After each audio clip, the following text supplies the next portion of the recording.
Saudara, 11 dari 29 warga negara Indonesia yang dievakuasi dari Iran pada gelombang pertama telah tiba di Indonesia pada Selasa malam. Sementara 18 WNI sisanya masih dalam perjalanan.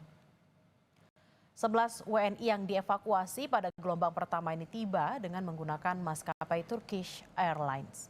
Setibanya di Jakarta, ke-11 WNI ini akan langsung dipulangkan ke daerah masing-masing di Jawa Timur dan Kalimantan Timur. Semestinya, saudara, pada gelombang pertama ada 29 WNI yang dievakuasi dari Iran. Namun 18 WNI yang menggunakan maskapai Qatar penerbangannya tertunda imbas serangan rudal Iran ke Qatar.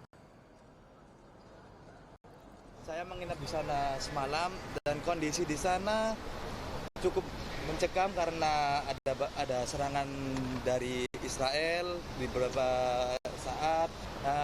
Proses evakuasi saya dari Qom ditujukan ke Tehran, dan di Tehran itu kita nginep 1 hari di gedung KBRI. Setelah itu jam 7 pagi kita berangkat ke Baku. Kita pertama berangkat ke perbatasan Iran Azerbaijan. Setelah itu kita ditujukan ke Baku. Di Baku kita di sana itu menginap selama sekitar 2 hari. Setelah itu kita diterbangkan ke Istanbul. Akan tiba di Jakarta hari ini juga sore tadi.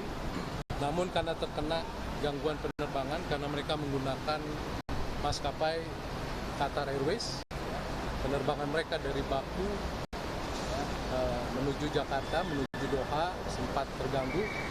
Bahkan 2 pesawat yang mengangkut 18 orang saudara-saudara kita ini sempat dialihkan ke Jeddah, Arab Saudi selama beberapa jam. Evakuasi WNI diawali perjalanan darat dari Teheran, Iran ke Baku, Azerbaijan. 97 WNI diangkut menggunakan 4 bus menempuh 16 jam perjalanan, saudara. Menlu menyebut pemerintah hanya menggunakan jalur darat karena hampir seluruh penerbangan di Teheran ditutup. Lalu bagaimana kisah dan perjuangan warga negara Indonesia yang berhasil dievakuasi dari Teheran, Iran hingga bisa kembali ke tanah air? Sudah bergabung bersama kami melalui sambungan Zoom Bapak Sultan Fatoni, WNI asal Samarinda. Selamat siang Pak Fatoni, bagaimana kondisi Bapak hingga siang hari ini dan kemarin dari Iran sendiri atau bersama keluarga, Pak? Saya di Iran sama istri, anak umur 7 tahun dan satunya 3 tahun. Kondisinya saat ini seperti apa Bapak dengan istri dan juga kedua anak tersebut? Ini mereka lagi tidur soalnya capek, kemarin perjalanan itu 6 hari ya. Di jalan, kami 6 hari di jalan. Oke, total perjalanannya tadi 6 hari, itu boleh diceritakan nggak Pak melewati mana saja dan apakah dalam perjalanan juga ada mungkin semacam peringatan-peringatan yang diberikan oleh petugas? Ya, ini saya dan keluarga tinggal di kota Mashhad di Iran. Jadi itu sekitar 850 km dari Teheran. KBRI Teheran itu meminta kami untuk datang ke titik kumpulnya di KBRI Teheran. Oke, di hari Rabu, ya. Oke, berarti memang Jadi, dari tempat Bapak tinggal ke Teheran sendiri pun sudah cukup jauh dan memakan waktu begitu ya Pak? ya. Dari Salah- Teheran sendiri Bapak ke Azerbaijan itu berapa lama Pak? Dari Teheran ke perbatasan Azerbaijan itu 10 jam naik darat. Ya. Kemudian setelah 10 jam di Sebelum Azerbaijan, itu juga sempat, ya. ya Bapak, lanjutkan Pak, boleh? Sebelum antara kami datang ke Mashhad dan menuju Azerbaijan itu karena menunggu teman-teman dari kota lain juga kumpul di Teheran, kami sempat nginep semalam di KBRI Teheran itu. Ya. Oke, berarti memang kurang lebih 6 hari itu termasuk juga tiba di titik kumpul Teheran, kemudian ke Azerbaijan dan juga berkumpul bersama warga negara Indonesia lain di sana, begitu ya Pak? Iya. Ketika berkumpul itu situasinya seperti apa Pak dengan warga negara Indonesia yang lainnya? Ya, itu ada 1 orang yang di asrama mahasiswanya itu sempat meledak itu, jadi kakinya luka juga ada. Ada yang sudah mengungsi dari rumahnya dia karena tempatnya juga kena bom juga ada. Kalau di tempat Bapak sendiri Pak, tempat Bapak tinggal sendiri seperti apa Pak? Kalau di kota Mashhad ini kota bagian timur Iran ya, jadi agak jauh. Itu cuma ada drone ya, sampai beberapa hari itu drone, tapi menurut pemerintah Iran itu sempat ditembak di atas, jadi nggak sempat jatuh, cuma sekali aja jatuh di dekat bandara di Mashhad. Itu sempat ada kayak kebakaran asap tinggi gitu. Dan juga sempat hari yang ketiga itu Minggu, sempat juga ada suara di atas gitu, bum bum juga, tapi katanya juga sempat ditembak di atas, nggak sempat jatuh, tapi listrik sempat mati. Nah, Situasi tersebut terjadi berapa lama Pak? Ada drone di atas rumah Bapak, kemudian ada mungkin sirine-sirine peringatan, itu terjadi kira-kira berapa lama? itu ya hari Sabtu, Minggu, Senin itu ada terus, tapi ya sekali-sekali gitu, sore biasanya, sore itu. Tiap hari Lalu, dari Sabtu, Minggu, Senin gitu ya. oke 3 hari berarti ya Pak, dari Sabtu, Minggu, Ya. Senin. Lalu aktivitas Bapak dan juga keluarga sendiri seperti apa Pak selama 3 hari tersebut? Ya, kebetulan kan itu serangan hari Jumat, Sabtu itu kan ada pembatasan internet di Iran. Sebutnya naturalisasi internet gitu lah ya. Jadi beberapa situs luar negeri tidak bisa diakses.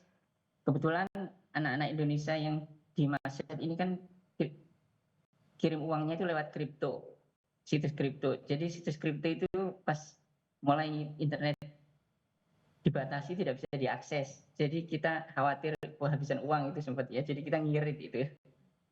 Itu. Oke, lalu kemudian Bapak memutuskan untuk dievakuasi, itu apakah Bapak dan keluarga mencari tahu atau mungkin ada pihak dari diplomat kita yang reach out atau seperti apa Pak?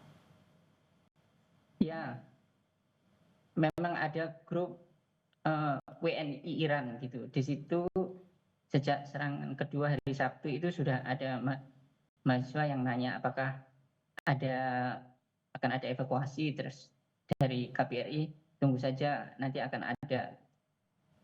Jadi terus diumumkan hari Selasa itu katanya ini sudah siaga 2, siap-siap aja. Terus hari Rabu ternyata diinformasikan kalau sudah siaga 1 berarti sudah evakuasi gitu.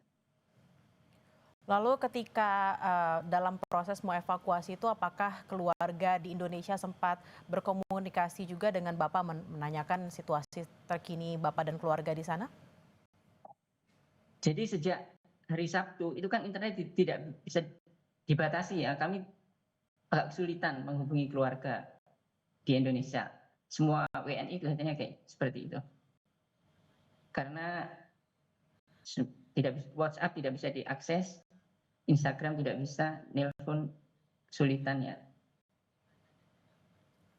Jadi kadang ada yang ngusahain juga kirim email, tapi kirim email kalau emailnya itu yang tidak bikinan Iran itu belakangnya tidak IR, tidak bisa juga dibuka, tidak bisa buat ngirim juga. Jadi teman-teman kayak saya kebetulan punya email kampus, jadi bisa untuk ngirim. Jadi lewat email itu. Oke, berkomunikasinya menggunakan email ya Pak? Iya, dengan juga, ya. Oke, Pak Fatoni, ini kan sebenarnya ada di gelombang pertama ini ada kurang lebih 29 WNI yang akan dievakuasi untuk pertama kalinya. Lalu apakah Bapak ada mendengar informasi kenapa terpisah nih antara 11 orang yang Bapak duluan, kemudian terpisah dengan 18 lainnya. Sempat tertahan di mana saja dan situasinya seperti apa? Ya, sebetulnya di hari Senin itu kan ada 3 kloter. Kloter 1, 2 itu Qatar. Saya kloter yang ketiga sebenarnya terakhir. Oh. Tapi saya nyampe duluan di Jakarta. Ada informasi dari kloter 1 dan 2 yang lewat Qatar itu ternyata mereka pas berangkat itu tidak bisa, pertama mereka kendalanya dari Azerbaijan ke Qatar itu tidak bisa melewati udara Iran karena takut ya, takut ada bom, terus habis itu mereka harus muter, jadi 6 jam. Ternyata pas muter itu pun pas sebelum nyampe Qatar katanya udara Qatar juga ditutup karena ada bom juga, terus mereka terpaksa harus turun di Jeddah. Di Jeddah pun karena terpaksa mereka tidak boleh keluar dari pesawat selama 6 jam itu. Informasinya dari teman-teman. Selama 6 jam baru boleh Qatar ngumumin bandaranya, udaranya sudah dibuka, baru mereka ke Qatar. Di Qatar pun karena banyak orang yang menuju Qatar dan pengen naik pesawat dari Qatar, katanya antrian luar biasa panjang, jadwal maskapai penerbangan pun dijadwal ulang, jadi mereka kesulitannya di situ, macetnya. Pak Fatoni tadi sempat mengatakan kalau yang melalui Qatar ada antrian yang sangat panjang. Apakah di kloternya Pak Fatoni ini, ada yang kloter 3 ini pakai Turkish Airlines, ada antrian yang panjang juga Bapak? Tidak, kami nyampe Turkish Airlines itu sudah dijemput oleh KBRI Turki, KJRI Istanbul. Jadi kami lancar karena mereka membantu langsung melewati jalur yang tidak melalui antrian, bisa itu. Jadi dapat bantuan dari KJRI Istanbul. Oke. Bapak, harapannya Bapak terakhir nih, sebelum Bapak juga sebentar lagi akan terbang menuju Samarinda, harapannya apa Pak? Harapannya ya karena saya kuliah ini kurang sebentar lagi, 1 semester lagi, kalau bisa selesai ini, kalau bisa saya di sana aman lagi dan bisa melanjutkan kuliahnya, tinggal dikit lagi. Ya. Ya, kita sama-sama berharap memang konflik ini tidak akan menjadi lebih panjang lagi, supaya juga Pak Fatoni bisa balik dan juga menyelesaikan kuliahnya. Terima kasih sekali Bapak Sultan Fatoni, salam sama keluarga dan selamat beraktivitas kembali.